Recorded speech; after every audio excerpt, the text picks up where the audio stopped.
Albatross here again with the Cypher Unlimited crew. We have our usual suspects of Spigs18 or Anthony. We have AD or Alpha Dean or simply Dean. And Dean, what are we doing here today?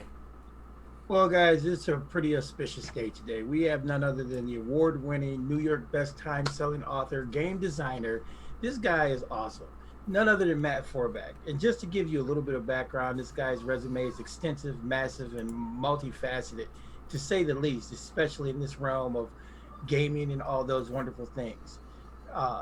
He's written countless games to date. His recent works include Halo, Bad Blood, Dungeons and Dragons, Endless Quest books, Life is Strange, Welcome to Blackwell, Star Wars Rogue One Junior novel, Dungeonology, the Marvel Encyclopedia, right up my alley because I love my superheroes.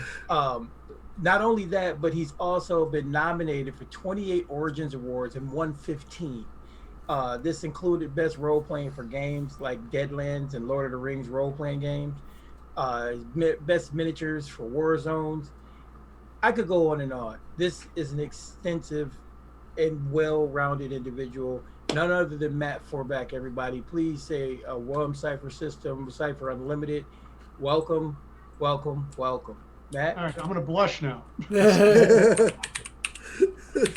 Thank you guys for having me. I'm Matt Forbeck. Nice to meet you all.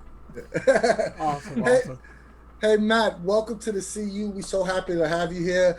Dean listed this long list of accomplishments and great projects, but the one that, since we're Cypher guys, Shotguns and Sorceries, it's a phenomenal book, and on our Discord server, we have people constantly talking about it, and we trying to arrange games, and we trying to get as many people playing it as possible because it's an awesome book. So, but first, that wasn't my question. I just wanted to say that. But could you tell us a little bit about yourself, and how did you get in the role playing games industry in the first place? That's a long story. I don't think you guys got enough time for me to cover the whole thing. But, I started out playing D&D with a kid across the street from me. His mother bought him, I think it was the basic set before they even did blue and whatever sets. It was on a Kmart Blue Light Special too, right? Back in like 1980, 1981. I'm an old man. But I started playing with him and his brother and my brother, and we just had a great time doing this stuff. I grew up in southern Wisconsin, which is where Dungeons and Dragons started. And so I got into, playtesting games in the evenings with some people who were game designers, even when I was in high school. I had my own mini magazine, a little zine that I had at Gen Con when I was 17 years old. I had my own booth, right? Crazy shit. And I went away to college, and I got a degree in creative writing, and I went off to work for Games Workshop for about 6 months on the student work visa. And I came back home, and I started freelancing. And I was doing freelance game design from that point on. So basically, ever since I got out of college, I've been working full-time in the gaming industry, either doing tabletop games or video games. And then recently I've started doing pop culture things like the Marvel Encyclopedia and novels like for Halo and my own personal stuff and all sorts of other properties too, Minecraft Dungeons. And I've just basically made a living on it. It's been kind of crazy. It's been 32 years now since I graduated college. 31 years since I graduated college this fall. And I'm still doing this, which blows me away every day. And I'm really grateful I get to do this kind of stuff. I just shit up for a living, get paid for it. Yeah, that's awesome. It's the dream. It's the dream. Listen, it's the dream. I'm telling you, I'm sitting here going, what did I do wrong? I was born in the wrong city. A couple of things you said really got me excited. Though one is were you going to the original Gen Con when it was still in Geneva, right? You went it was in Milwaukee when I started going. But my first conventions were in Lake Geneva. Actually, I went to the Winter Fantasy when I was like 13, and my mother embarrassed the shit out of me. She started talking to this guy, going, geez, this is I've been to a lot of conventions. This place is poorly run. What the hell? It's just a bunch of gamers at the American Legion Hall in Lake Geneva.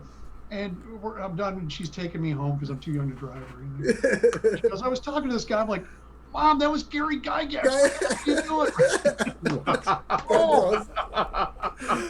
She was like, who the hell is this dummy? Yeah, exactly. Right? She didn't know it.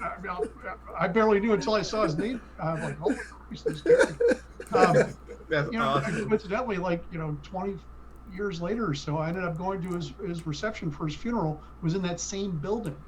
Right? That's crazy. Gary Con Zero, and it was just after his funeral. It was amazing. So, I And worked when I was in college too. It's just you get to know these people. It's kind of wild. did you do any wargaming growing up? I did a lot of wargaming growing up too. I played a lot of miniatures. I played, even like Squad Leader and all sorts of other stuff. Napoleonics, Warhammer, Chainmail, all sorts. I would play anything if there was a game. I mean, my family would play things like dice and chess and pinochle and euchre and traditional card games and whatever too.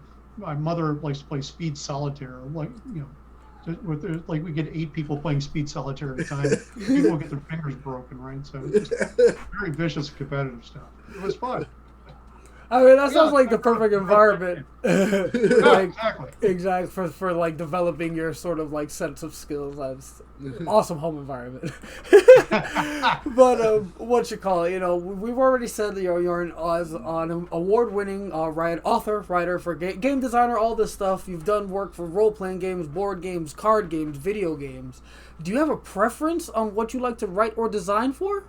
I obviously I don't, because I keep going back to all of them, right? I started out doing, when I was a kid, I wrote stories, right? I just wrote fiction, and then I started getting into games, and I did that for many, many years, just exclusively.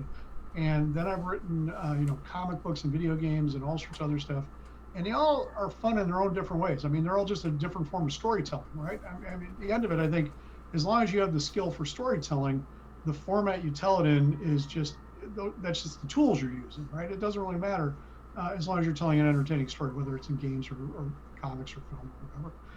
And so, I mean, like right now, I'm working on a video game, I'm working on a tabletop role-playing game, and I'm working on a novel. And, I like all of them. I wish I could do all 3 of them at once, but unfortunately I have to switch off in between, and it gets kind of nuts. But, the big difference, I think, is if you're working in video games, for instance, it usually has to be with a crew of, if not dozens, hundreds of people, right? And you're just one person. You're just, even if you're a major contributor, you're still just a cog in a machine. It's a very large machine. Whereas if I'm writing a tabletop game, it's me and the artist and the layout people and the editor or whatever and the publisher. And even if I'm self-publishing, it's still a small group of people. It's a group of people. If I'm writing a novel, it's just really me and the page, right? So, I mean, there are different trade-offs you get as you go back and forth. I like working with teams, and I like working with small groups, and I like working by myself. And it's just nice to be able to have those options to move back and forth. Yeah, that sounds awesome. I guess my leading question to that is, how do you organize when you're working on, 3 different projects on 3 different genres? No, it's tough, right? I mean, I prefer to basically just sit down and grind through one thing at a time. Like when I write a novel, I'll basically set aside 2 months and say, this is all I'm doing, and I'm doing a goddamn thing, and I'm just going to write like 5,000 words a day until I'm done, right? And I can write fairly quickly, so I can hit that pretty well. But otherwise, I'm like, it takes me a little while to ramp up into this, and it takes me a little while to ramp up in this, and switching tracks always takes more time than you think it does. Monty Cook, you guys know because you're Cypher fans. Monty and I would talk about this, and having 1 8-hour block is so much better than having 4 2-hour blocks, right? Because those 4 2-hour blocks are constantly switching. But if you can get into the flow and just let it go, by the time you hit the end of that 8-hour block, you're like, wow, just look at everything I've done here. Exactly. So I try to section up, so I'm doing like one thing a day. But I work out of my house, and which is great usually, but because of the pandemic, I'm home with a lot of people, and it's a little bit more distracting than it used to be, right? So, I'm blessed in the fact that I get to work out of my house, and my work is not slacked off at all. So it's not like we're out of a job, we're not hungry in the streets. So I'm very grateful for that. But it is a little bit more challenging in that everybody is here saying, "Hey, Dad," or "Hey, the dog's barking," or whatever, and can you take the trash out? I'm like, I'll do that later. Exactly. Yeah. You also have quadtuplets, right? I have 5 children, but they're quadruplets for 4 of them. Quadruplets is 4, right? Oh yeah, I'm a father of twins, so I feel your pain. That's intense. Take what you have times 2. Sometimes we call them the twins, right? Oh yeah, my eldest just graduated at the University of Wisconsin-Madison, and he's actually helped me out. He's writing game stuff for me right now for Shotguns and Sorcery. In fact, tonight, just before I got on with you guys, I'm editing a book of his called Monsters in Mean Streets, which is a monster folio for the game that was promised on Kickstarter. And I think I just put the finishing touches on it. I'm waiting on the cover, and then I want to do another pass through to edit it, just make sure everything looks good, a final read through. And that's ready to go. We sent it off to the guys at Monty Cook Games, get approvals, and then we send it out to the backers, and then a month later we send it out to the general public or so. Nice. But yeah, it's so my eldest is just doing that, and then the quads are now going off to college. Technically, they just graduated in June, and they're off to college. But off to college these days doesn't mean out of the house. So, especially right now. Staying home, actually. So I'm all for it because also my mother-in-law moved in this about 2-3 weeks ago because she's in failing health, and we didn't want to have her in assisted living again like this. So I put her in my office, which means now I'm working on my bedroom. And I was going to move into one of the other bedrooms. And then the kids are like, no, we're staying home. I'm like, well, I guess I'm in my bedroom now. Again, this is a good problem to have, right? Yeah, most definitely. I'm not trying or anything. It's a lot of shifts and changes taking place at the same time. You got to cue up that Full House theme. Especially, man, I think especially Anthony. Anthony has 3 kids at home. I have 7. Wow. Okay, I thought I had a lot. Yeah, I have 7 children. So yeah, they range from 31 to 15. So and you don't look like you could have a 31-year-old kid, but that's okay. I think I might be older than you, Matt. I'm 52, so it's possible, but yeah, it's okay. You don't have to. It's okay. But no, but since we were talking about all this great stuff, and like I said, that's awesome, and I'm as the term goes, I guess I could say, I won't even say envious. I just know I have aspirations to reach for, because I love to write myself. I design stuff, but to be in the position you're doing it would be awesome, as opposed to punching somebody else's clock. I tell you, the difference for me, it was because I made a stupid choice when I was young enough and didn't have any obligations, right? It's much harder to do when you're older. You got a mortgage, you got kids, you got car payments, you got tuition payments, all this shit. Exactly. When I was in college, I started out with an electrical engineering degree and a creative writing degree at the University of Michigan. I was going to graduate in 5 years. I had the deans of both colleges sign off on it. And about 2 years into the degree, when I finished all the electrical engineering prerequisites, I woke up one morning and said, God damn it, I hate this. I can't, if I do this, I'm going to get up every morning. I'm going to get a job as an electrical engineer and promise myself I'm going to write in the evenings. And I'm never going to do it because I'm going to be tired. I'm going to come home. I want to see my girlfriend, play games with my buddies, have a beer or whatever. And I just knew I'd never be disciplined enough unless I threw myself in the deep end of the pool right off. And I figured if I screwed it up, I could always go back and get the degree. I got out of college with a creative writing degree instead in 3 years. And I figured it'd take me 2 years to go back and finish off the electrical engineering degree. And here I am 31 years later. I guess I'm screwed, but right?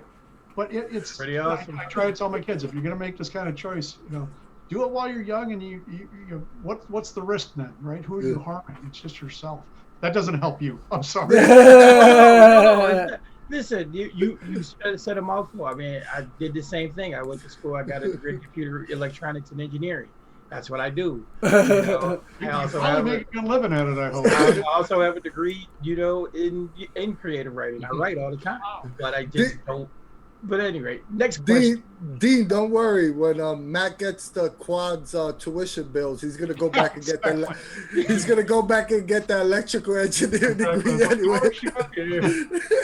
No, he's just gonna put out another massive game. Right, I have to write faster is really the answer. So let's get back into talking about this good stuff, Sure. man. 'Cause we're talking about all this stuff that we did to get there. But you know what? You've designed countless RPGs. I mean, it's been like I said, that catalog is awesome. That library of books is awesome. But come on, tell us about Shotguns and Sorcery, and why did you decide to use the Cypher system of all systems to plug it into?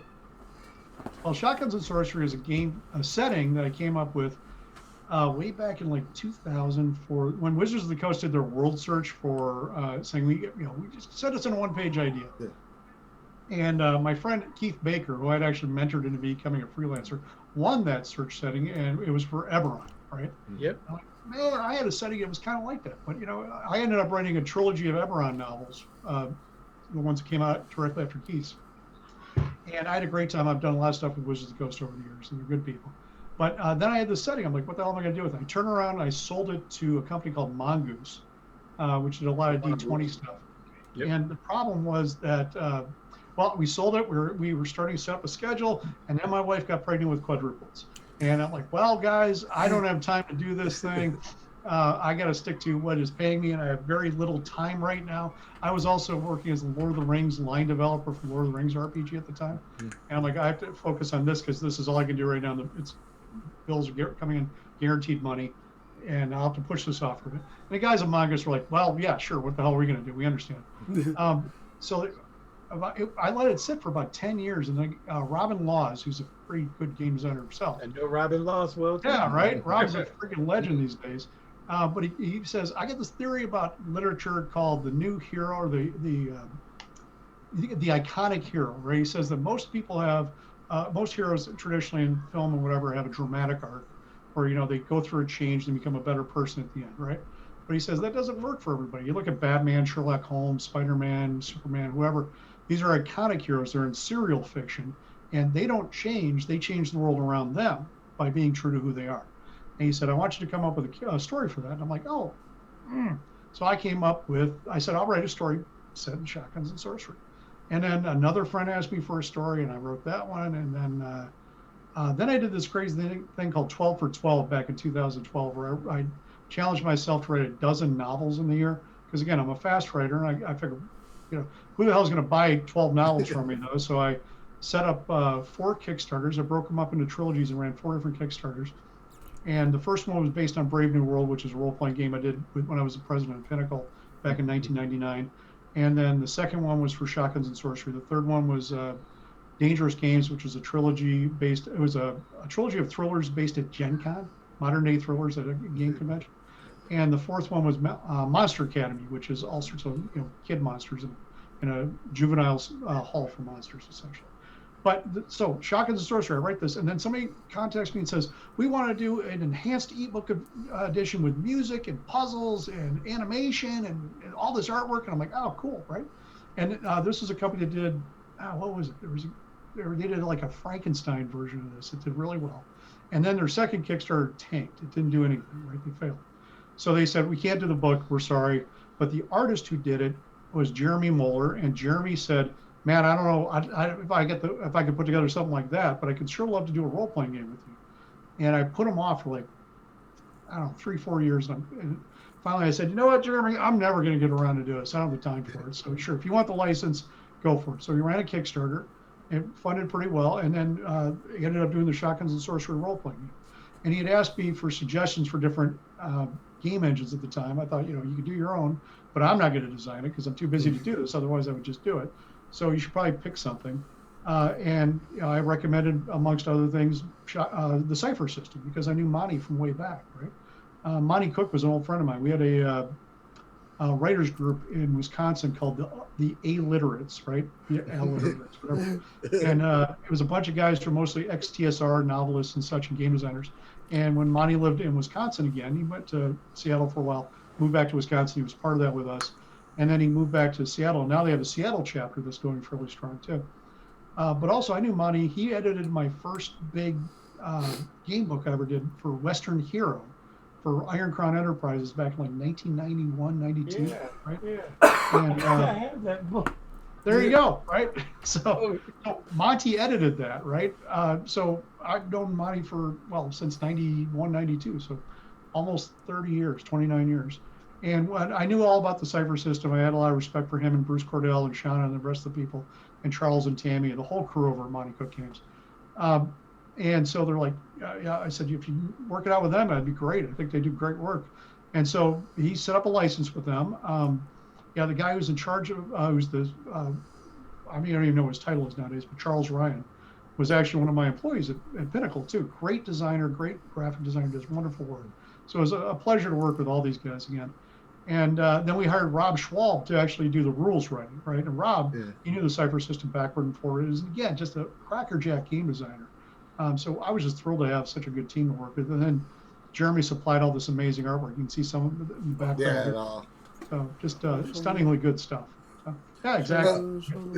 You essentially answered my next question was how go hard. ahead. No, that's awesome though. How hard was it to get a license? But I'll steer the question in a different direction. The artwork. You have one artist do the entire book because the art in Shotguns and Sorceries is phenomenal.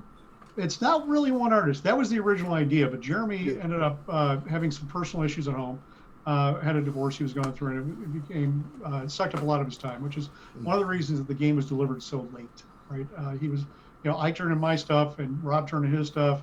The people doing layout worked on it, but then the artwork just took forever because Jeremy was determined to do most of it himself. But eventually he said, you know what, I just got to get this thing out of here. So he worked still as the art director. He selected the number of people whose artwork runs in his same style, right? Yeah. So a lot of it, if you didn't know better, you would look and say, that's got to be the same guy, right? But it's actually probably about 50% of it maybe is Jeremy stuff. Certainly all the big pieces, all the showcase pieces, all the covers, all the full pages, whatever, even all the half pages I think are Jeremy, but a lot of the smaller stuff he jobbed out to other people. But again, it all looks of a certain piece. It's all colored in the same style, right? It all has a lot of the same line work. And I honestly think it's fantastic. It really does give the game a really wonderful look. Yeah, it makes it pop, and it's all uniform. It has a different look than one of the reasons why it stands out from the Monica Games catalog is because it is very distinct, and it doesn't look like any of the other games. So right. It stands out, when you immediately pick it up. Monica Games generally have this really polished, painted look. This tends to look more like a comic book, right? But yes. A very well done noir type comic book. In fact, one of the things we did as a stretch goal for this is a comic book. So we're gonna have a comic book coming out for it whenever the hell it's done. But the last page is inked. I wrote it a while ago, and then Jeremy hired out another guy to do the artwork. I've seen the pencils and the inks for the pages. Now we just got to do colors and letters, and then boom, theoretically we have a comic book. Of course, that's like it's like saying, yeah, we just got to drive to Vegas in one day. It's okay. It's doable, sure, but it'll be a challenge. So. Yeah, but the art is definitely spectacular, and if again, like you mentioned, if you didn't know it was different artists, like it just looks like one artist is very cohesive. Like style is very good, yeah. But yeah, now that we're talking about, you said the comic book, Shotguns and Sorcery has a very original setting, a great design as we just discussed, and you've written several stories and novels in that world. Can you tell us a little bit about the Omnibus? And is that a complete collection of all the fiction for Shotguns and Sorcery setting, or is there more to come? Or well, you never know if there's always more to come, right? Hopefully, there's always more to come. Unless something happens, nothing is more to come. Maybe my kids will pick it up. But yeah, it's Shotguns and Sorcery. The Omnibus is it's got 3 novels in it, which are the novels Hard Times in Dragon City, Bad Times in Dragon City, and End Times in Dragon City. It's got the first short story, which is Friends Like These. It's got Goblin Town Justice, and then the third bit is a brand new story I wrote called The Job Never Ends, right? Which is it's actually a novella that I wrote for this, specifically for the Omnibus. It's not been released separately yet. At some point in the future, I will do that. Jeremy actually did up covers for all the new covers for all the novels and all the short stories. And sometime by the end of the year, hopefully, I will end up re-releasing all of those with the new covers on them. Awesome. And they all look like the cover of the Omnibus too. It's all done in his style, really fantastic, beautiful. New logo and all that he came up with from role-playing. So we'll be able to have all that stuff. So if you want everything under one cover that's been written in fiction so far for Shotguns and Sorcery, that's what you do. You just buy the Omnibus, and it's great. And the Omnibus is still available, yes? It wasn't just for Kickstarter backers or something? I went to Kickstarter backers, but it's now available to the public. You can buy it in any format you want. We have it available as I believe it's like $9.99 for the Kindle ebook version. And then it depends on what kind of version you want to buy for the paperback. And if you want to, you can get hardcover through Drive-Thru RPG or Drive-Thru Fiction.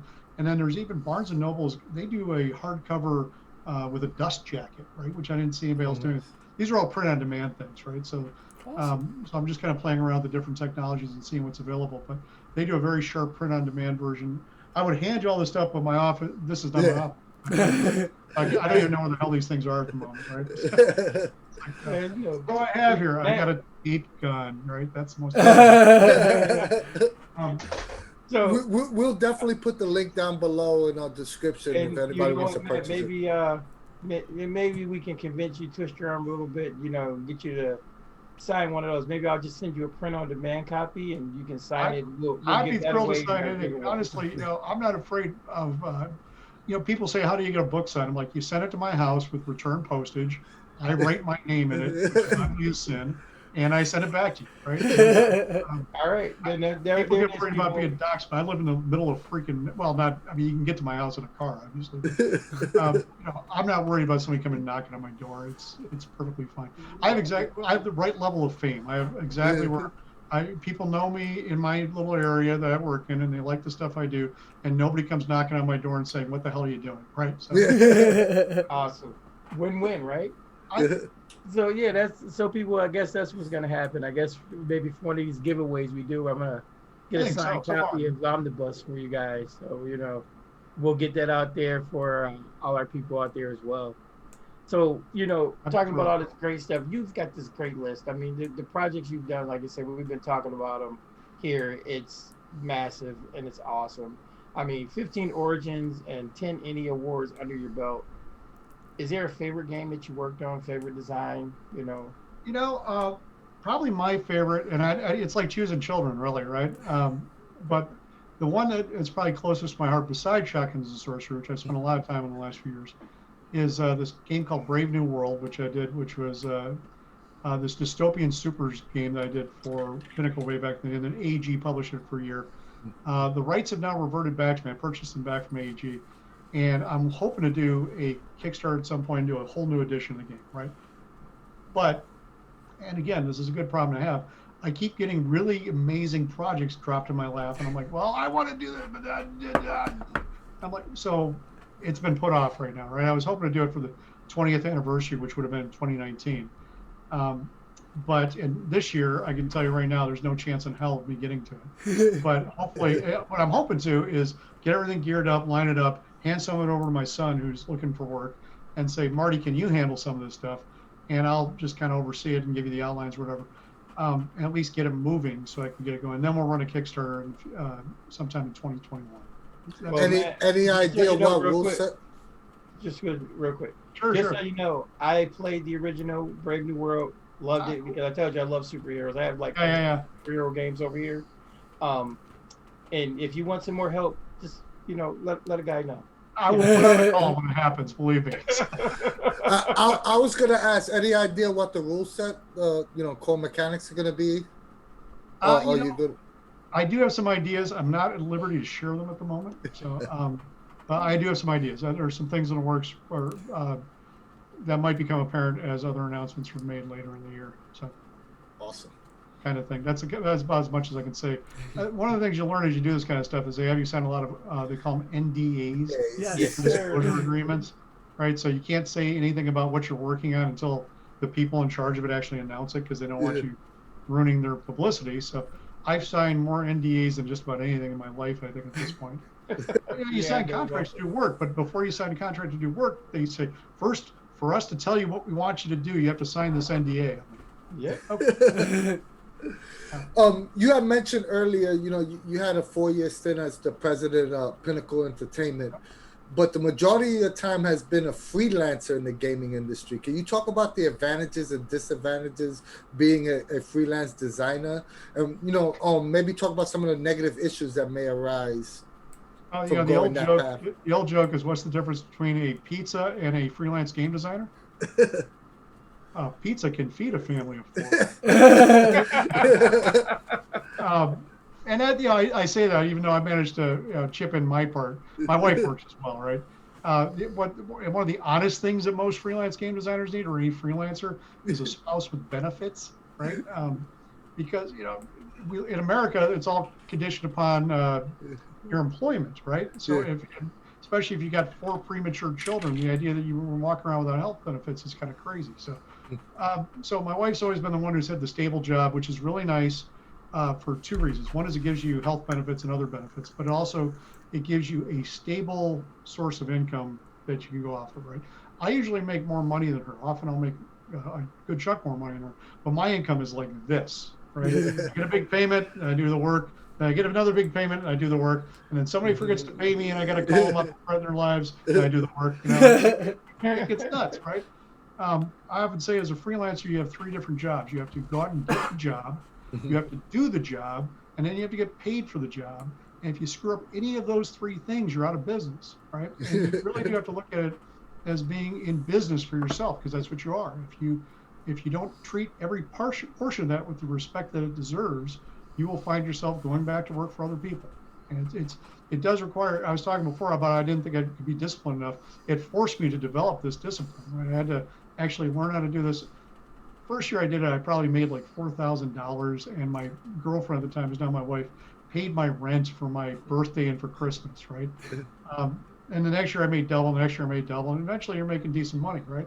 But it does take a while to build up, especially if you're just starting out, you don't know what you're doing.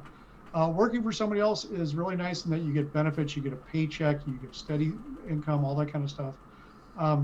You never own anything you're doing if you work for somebody else. I get to own some of the things I'm doing. A lot of the stuff I do is work for hire. Like, I have a Halo T-shirt on. Everything I write for Halo goes to Microsoft. They own all that stuff, right? But the stuff I write for Shotguns and Sorcery belongs to me, which is kind of cool. Like, Brave New World belongs to me. I like that. Awesome. But also, if you're working a job for somebody else and things go wrong through no fault of your own, economy tanks, game suddenly doesn't sell, your boss ends up getting a divorce, whatever, and suddenly they have to turn to you and say, "I'm sorry, we don't have any need for you anymore." I'd much rather be the guy making those decisions for my own life, right? Than having somebody just suddenly have the chance to just come and say, "Oh yeah, we screwed up. You're out of here," at any point, because and it happens more often than you want to talk about. So I like having that kind of command over what I do, and it makes me feel more comfortable having that decision-making power over myself than it would handing it over to somebody else. But maybe I'm just ornery and have issues with authority. So. Did you have an epiphany, like at one point you were working for someone and then said, "Hey, you know what, this isn't for me," or did it just happen gradually? I've almost never worked for somebody else. I mean, I worked for Games Workshop when I was in college, or when I just fresh got out of college. But that was on a temporary work visa, and they actually said they tried to hire me permanently. And my girlfriend at the time said, she was an American in Ann Arbor, and I'm like, well, I can always get another job. So fuck it, guys, I'm quitting. I go home. And I'm like, oh man, they wrote me this beautiful going away card. Someplace in my garage. Nice. And other than that, the only time I worked for somebody else was I spent like 20 months as the head of the adventure games division of Human Head Studios in Madison. And that was only a 3 or 4 day a week kind of a job. And the only reason I took it is because the quads had just been born and my wife wasn't working for a while and we needed health insurance, right? And the moment she said, I really want to go back to work, I'm like, well, you're a school social worker, so you go back into September, and that's the next September. You're not going to go this September because it's like 3 months away. But 15 months away, you probably will. So I'm quitting now because we can do Cobra for 18 months. I literally gave my notice that week. I'm like, guys, I'll stick around as long as you need me to, but I'm out of here. Nice knowing you. But I really had that epiphany in college when I decided not to do the electrical engineering degree. My dad calls it my quarter life crisis, right? I just was like, I basically, I'm one of these guys who read stories and thinks, maybe I should learn a lesson from that. So all those stories you see the guys say, like Death of a Salesman or whatever. I lived my life for this, and what the hell was the good? And I'm like, yeah, good point. I should try this other thing first and see how it goes. If I fail, fuck it, I'll go back to the other thing. But it was easy to try. It was brave and stupid, but it worked out fantastically well for me. So I can't complain. Exactly. I think that's a lesson we should try to teach all of our children. I think I did a pretty good job giving that to my kids. Hey, try it out before you have any responsibilities. Exactly. Don't be like your dad. That's all as soon as I say, not as I do, right? Well, no, I'm saying, to be honest, like I said, there's no regrets, with my children. Right, yeah. That's one of them, but I told them, and thankfully they took the advice, don't do the things I did. There's a better way. And it's working out pretty good. So I mean, Well, I'm proud of you for that, man. That's awesome. Seriously. Yeah, and you said They say it takes 3 generations to make an artist too. Somebody who does something like this for a living. yeah. You have the generation they're like off the farm, and or just moving into the city or whatever, like my grandparents did. And then like my dad was the first person in his entire family to go to college, right? And he became a lawyer because when you're the first person, there's a lot of pressure. You got to do the professional thing, and that's the second generation. And the third generation grows up with the lawyer as a dad. You're like, I should do something else because obviously he's miserable doing that, right? That actually makes a lot of sense. Like, I'm thinking about my husband, who's the artist, and like his parents are like the scientists, and then their parents like came here from wherever. Like, yeah, wow, wow. Yeah, And then the parents look at you and say, "What the hell are you doing?" Now we have to see what happens with the fourth generation. My kids are like, "Well, that you look kind of crazy." Yeah, we definitely gonna write up a Shotguns and Sorcery one shot for the server called "If You Fail, Fuck It." I'm down for that. You know what, Anthony? That's another show. We need to craft the show right on air. We're gonna craft that one shot on air. Oh boy. Shotguns and Sorcery. There it goes. But yeah, so we touched on, you gave us a lot of nice insights into being a freelancer. But do you have any advice for our listeners who want to just break into the industry as a whole, whether it be freelancing or working for someone, even though you seem pretty against that, but nothing wrong with people who want to. But yeah. Going to make their own choices. Yeah, exactly. And, do. And yes. My path is not your path. It's not his path or her path. Or their path. You do what you got to do, right? And everybody's got their own circumstances, right? Just because, honestly, when I say I was the third generation and be an artist, it's because I knew if I screwed up, my parents would have my help. They'd have my back, right? If I screwed up entirely, they'd say, okay, here, going back to college, whatever. And, when you're the first generation or second, you don't have that kind of fallback, right? So, no, I'm not making judgment calls on anything, that kind of stuff. You got to do what works for you best. But I'd say if you're trying to break into games now, it's actually a really good time. I mean, when I did it, it was a fairly small industry and it was fairly closed down. And if you want to learn what you're doing, the best way to do it was kind of what I did, which was, start out working in booths. You volunteer at game conventions, and you kind of apprentice yourself with people where they're going to teach you how to do desktop publishing and layout and editing and all this kind of shit. But nowadays, I mean, you can teach yourself a lot of stuff from learning in school, and you can go self-publish your own stuff, right? There's nothing stopping you from ever doing this kind of stuff. If you have a burning desire to be the next designer for D&D, go for it, do whatever. But you can start out putting things up on the DMs Guild, get some attention that way. If you want to break into comic books now, there's almost no way to go up to like Marvel and DC and say, I want to be a writer, right? You can't do it. But what you can do is kick ass on your own, making your own comic books or writing in another field or whatever. And if they love what you do, they'll come find you, right? And the neat thing about doing that is if you're doing your own stuff, you'll end up owning it. You'll learn a lot of stuff for it. You'll have a lot more at stake. And, you're not beholden to anybody else. And you could, I think some of the most interesting and innovative new stuff being done by independent publishers like that, independent designers. Now, of course, none of them will probably ever outsell Dungeons and Dragons, right? But what the hell? That's okay. You can still make a decent living. You can do some creative stuff, and maybe you'll be guys like Peter Atkinson and Richard Garfield. I mean, Peter started out founding Wizards of the Coast as a company making supplements for Dungeons and Dragons and things, right? And then suddenly came up with this crazy idea for a collectible card game, and Richard went off and created it, and changed the industry. Whatever you come up with that's going to be better than Dungeons and Dragons will not be a role-playing game. It'll be something that people say, oh, that's very different, right? Right. As somebody who's been playing Magic almost his entire life, I can definitely, that thing's addictive. It's like crack. Oh, nerd crack. Yeah. It's so fun. It's just I mean, not just Magic the Gathering, but just in general, just opening a pack of cards and just that element of like gamble. I don't know. I love that stuff. No, there's definitely that. It's the gambling element. It does it. Yeah. It's flat crack, as they used to call it. It was crazy. Yeah. They give out the packs. The first one's free, kid, and then you just. It's crazy because I'm one of those rare people who never got the addiction. As a matter of fact, I really don't care for card games. You know what? I mean, I played a few. I actually have like the Werewolf, the Apocalypse game. Yeah. I have the original. I still have like the first set.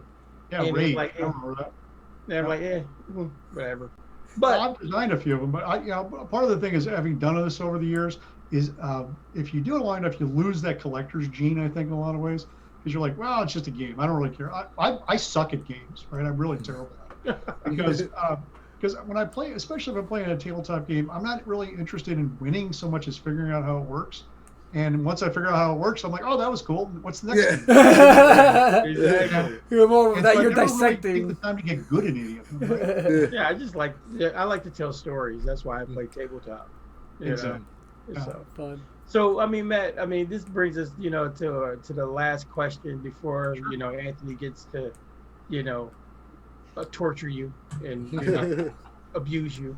But what can we look forward to? I mean, you did talk about Brave New World, which Yep. I'm really excited about. And once again, I'm throwing a plug out there. Hey, Matt, there's a guy over here who loves superheroes and is willing to work for you. But at any rate, what else? Drop me an email about that, okay? Don't let me forget. Drop me an email. I have a list that I keep of people to contact. Several things. Email me about it, and I'll put you on the list. So. All right. So what do we have to look forward to? Any other projects you want our listeners to know about? Anything that we can put on the horizon and starting to plug? Well, there's Shotguns and Sorcery. The role-playing game just came out like in July, so obviously that's still pretty fresh and new. Woohoo! There it is. And we have more supplements coming out for that. There's going to be a player's guide, which is basically just a chopped-down version of it. Monsters and Mean Streets. There's the comic book. There's going to be a couple of card decks for monsters and characters like a lot of Cypher System games have. What else? A couple other things. Let's see. For other things I've had come out, I just had the Minecraft Dungeons novel come out, which is based on a video game, which I'm pretty happy with. That's coming out. That came out through Del Rey. That was kind of funny to work on because like out of nowhere they're like, "Would you like to write a Minecraft Dungeons novel?" I'm like, sure. I know people. I played Minecraft. I have friends who work at Mojang and all that. Yeah, that'd be awesome. It's a great game. What else have I got coming out? I have 2 things I can't tell you about. That's what. Yeah. Oh, I have a game that has been announced that I can tell you about. It's called Biomutant, and it's a video game. Actually, I wrote a good chunk of it with my friend Stefan Lundquist is the designer and the writer and the artist and whatever who put it all together. It's coming out from THQ Nordic and Volition, whatever. Should be hopefully by the end of the year, but we'll see. They were doing, last I checked in with Stefan, they were still doing voiceover recordings for it. So we had some kind of crazy system we were trying to work out. Not sure if it's going to work or not, but it was like trying to record different sections of a sentence and then have them randomly match up with each other. That sounds awesome. I just Googled it really quick. It looks amazing. This artwork is really nice. Yeah, it's pretty sharp, man. And Stefan's a great designer. So, I'm just doing some of the writing for him on that one. So I'm secondary at best. That's pretty cool. I was pretty happy with it. That's pretty cool. And you did say something that a few of our listeners will be happy with if they hear it. You said more card decks. Yeah. Monty Cook has, I think, revolutionized the idea of decks because it seems like everybody who plays Cypher System games just love their decks. Decks are, and I mean, they actually have kind of changed the format, or should I say, the landscape of how you run a game these days. So it's pretty cool. So glad to hear we got a deck coming for Shotguns and Sorcery. 2. Two decks. Let me get that right. We got the artwork and everything. The only thing I was waiting for is, Monty always puts page numbers in the back of them, right? So you can pick it up and refer exactly to the book that it's in. And I hadn't finished laying out the book, but a bunch of the monsters were in, which I just did today. So now I can go back, put in the page numbers, and I can do. It's like this set of dominoes. Everything has to just fall together. That's awesome. Well, let us know so we can start promoting it. The minute you guys get ready to. And also purchase them. Definitely. I also like the fact that you say you have some projects that you can't announce because it gives us an opportunity to invite you back. I'm always happy. Great. But we got through those were the easy questions. Here's where we dig deep into your soul. We pull out your essence. Yeah, we're gonna stretch your essence out on the table for the whole world to see. These are our rapid fire questions. These are quick one one response answered questions. So you can take as long as you like, to explain your response, but no pressure. So Al, could you give us the first rapid fire question? All right, the drum roll. First question: player or GM? almost always GM when I was playing regularly. These days, I'm mostly a player because unless I'm playtesting a game, I am often at a convention just playing. Full punches or TPK? TPK I've been pretty famous for. I mean, we did Deadlands, right? So a lot of times it was like, well, oh, sorry, killed you all. Time to roll another party. You do know I got quads at home. I have to end this. Exactly. So you know what, Matt? Now that means you got to run a game. We need to play with a TPKD GM. Excellent. Online or in-person gaming? I prefer in-person all the way, but I have done a lot of online stuff, and obviously with the pandemic, more of it's coming. I've done, mostly it's been people hauling me in, celebrity game stuff. But recently I've been working with another guy. We're playtesting a new tabletop game we're working on, and he's quietly done up the game in one of these, like I think he did in Roll20, one of the other systems like that. And so it's like, wow, this is actually kind of neat. You can see they play the map and move everything around. It's kind of fun. When in an age when we're not able to get together, I think it's pretty amazing that we already had a lot of this functionality ready for us to jump in and use. So it's even better now. Yeah, one of the great benefits, the only benefit to the pandemic is that a lot more people got exposure to online gaming, which is awesome. Yeah, and I feel like this rapid fire question in particular has not aged too well as far as like, it's been so long since we've done in-person gaming, like I don't even remember what it's like. Either way, next one is announce the difficulty number or keep it a secret. That's a good question. Usually I announce it, right? Because I think it heightens the drama, right? If otherwise the temptation is to say, well, you got it, or no, you screwed it up, right? Yeah. But because I'm not averse to fudging things behind the screen, right? If it comes to that, if I think it's going to make a better story for everybody, not just because I'm trying to mess with the players or whatever else. If I think that, like, if I'm rooting for the players and they blow the roll, I'm like, oh no, it worked. What do you know? But I think I think it actually heightens the drama. And I think it's one of the neat things about the Cypher system is you tell people what the target number is, and then the players make all the rolls, right? So you have to work. It's less work for the dungeon master, the game master, and. But I think putting the target number out there means that they know what they have to do. It gets them more involved. It heightens the drama. And I think that's all to the good. Nice. All right. So salty or sweet snacks at the gaming table? Man, I'll eat anything, but I'm a big potato chip fan. So, salty all the way, yeah. Plus it goes better with beer. So. Yeah. Nice. RP or combat? I actually will go either way. I mean, especially when you're playtesting a game, combat seems always to be the way to go because honestly, if you're just RPing, you can do that without any set of rules. You don't need the rules, right? On the other hand, some of my favorite sessions I've ever had in games, we didn't pick up a single die, right? It was storytelling the entire time, and I think it's neat when you have a group of people who can work together smoothly and that all functions for them, and they don't need to resort to the rules at any point. So, again, as a game designer, to me a lot of times it's about combat and the rule system, the crunchy bits. But obviously, as a novelist and storyteller, I'm perfectly happy never picking up any of that stuff. Yeah, awesome. Nice. PDFs or physical books?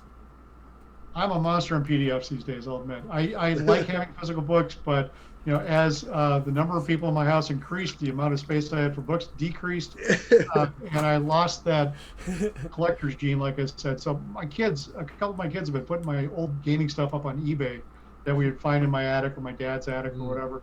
I mean, Christ, we found stuff. I found an unpublished Gary Gygax novel in my attic, right, that I had been given to edit when I was in college. And I'm like, oh, yeah, maybe I should do something else. And I'm going back to his widow. But it's the kind of crazy stuff you find when you've been doing this for a long time. But for me personally, I'm a big ebook reader. Also, I've had vision issues over the last few years where my eyes have been kind of wonky. And having something where I can just zoom in as big as I want to, perfect, right? Very handy. Nice, light, easy to read, all that kind of stuff. For me, it's PDF. That's awesome. All right. So the next question, pen and paper or digital notes? I do both, right? I'm actually a really quick typist. When I'm at a table with people, it's pen and paper, right?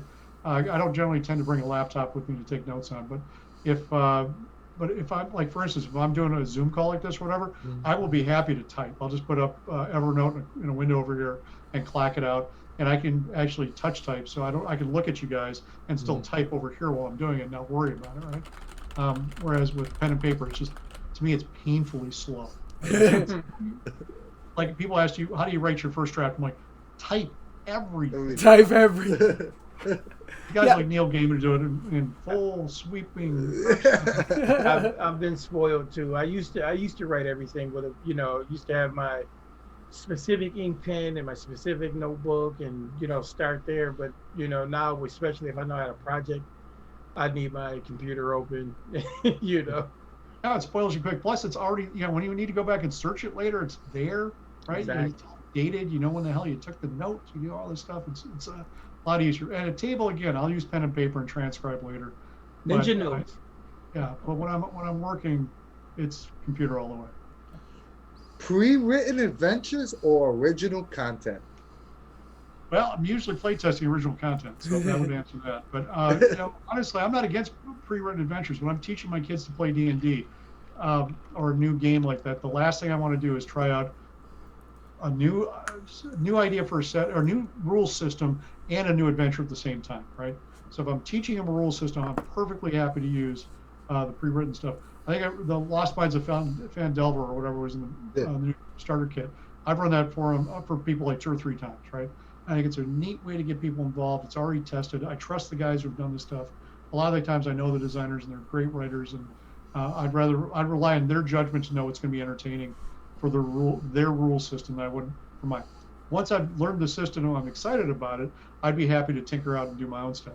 But again, I'm usually putting that energy into doing my own stuff as opposed to doing something for somebody else. That makes sense. You managed to survive the rapid fire question. We did it. So, and that brings us to the end of our interview. First of all, Matt, thank you for actually being here, coming on, hanging out with us for this time and sharing all your great adventure and, just what you've done, inspirational and very much enjoyable work. Any final thoughts, Matt? No, thank you guys. I mean, honestly, it's guys like you and fans that are playing these games. I mean, if it wasn't for players, we don't have games, right? And then I'm just shooting stuff off in the void, and it's just collecting dust on a shelf someplace. It's people who play the games and make them come alive. And I really appreciate it anytime anybody plays any of my things.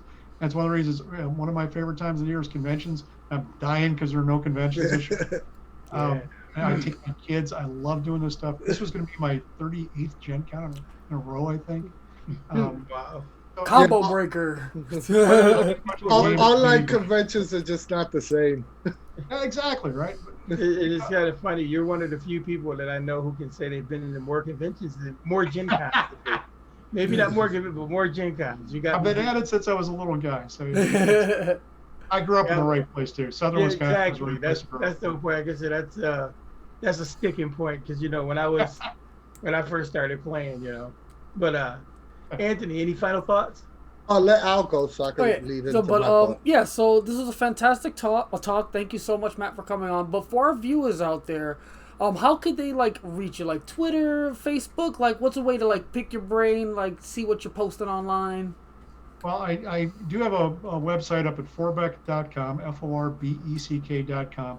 I don't blog there very often. I used to, but nowadays it's mostly like, hey, I just came out with something, and then I shut up for a month, right? Or 2 or whatever. If you want to get me more accurately, you can probably find me on Twitter at mforbeck, MFORBECK, and you can friend me on Facebook as well at Forbeck. Pretty easy to find. And Facebook, I think I'm getting toward the limit of people. They only limit you to 5,000. You got to come up with a page, and you got to figure out that shit. But Twitter, I'm on there pretty regularly because Twitter is like my water cooler. Right? Because again, I work out of the house normally I'm by myself, so it's not something I have a lot of time to. I ache for human interaction. Nowadays, with everybody at home, it's less that way. But I still want to have interaction with people who are doing the things I care about, like games and everything else. So it's good, fun to get on there. And please give me something to talk about other than politics, because I'm very deeply into politics. Yeah. I'm really angry these days. So if you want to talk to me about games, that'd be awesome. Well, we'll talk to you about games. I'm happy to talk politics too, but games. Follow me on Twitter, and you'll get your feed full of memes and video game stuff. So if you need a little break from the political posts, follow me. I mean, I think we're all a little political right now, but yeah, I look forward to my Wednesdays as a break from the rest of the world. You know, so everybody out there in Cypher Unlimited land before Anthony takes over and takes us out of here into Ho- I just want to say to everybody, thank you again. Matt, awesome talk. Thanks for having me, guys. Your It was a work lot is of fun. phenomenal, and I can't wait to talk to you more about some other stuff. And Anthony, Yeah, my final thoughts is, Matt, your catalog is super extensive. Shotguns and Sorcery is awesome. And if you like Monte Cook games, you like Cypher System, this is, it's unlike any other setting or genre that's currently out there. It's a great change of pace. It could take you in your areas of game that you haven't experienced in Cypher System. So I highly recommend it. And we'll definitely post some games on the Discord server. And not for nothing, Matt's just an awesome guy. So if you can support him in any way, please do. And we're definitely going to support him. Yeah, he also has quads. Quadruple. Yeah, he needs the money, so help him out there, guy. Quad's going to college. I know. Kids go to college at the same time. And I just heard a secret. A couple of them want to go to medical school, so it's even more crazy. Boy. But I'm just kidding about that. But if you like us and you like what we do, please like, share, and subscribe our videos. Hit that notification bell because it lets you know when we have more great interviews like we had today with Matt. Or follow us on Facebook.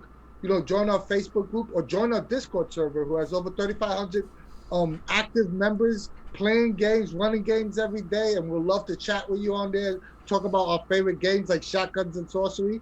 Or if you want to support us financially in any way, like we said, our videos are always free, but you could, donate to our Ko-fi or go to our online store and get some cool Cypher Unlimited gear like I'm wearing. And, that's pretty much it. Thank you, Matt. And thank you, everybody, at the CU. We love you guys. Yeah, and Thanks, guys. Yeah, thank you again, Matt, so much. And thank you, everyone, for watching. We'll have all the links we discussed down below in the description for Matt stuff. And yeah, thank you again so much. And from us at the CU, we will see you later.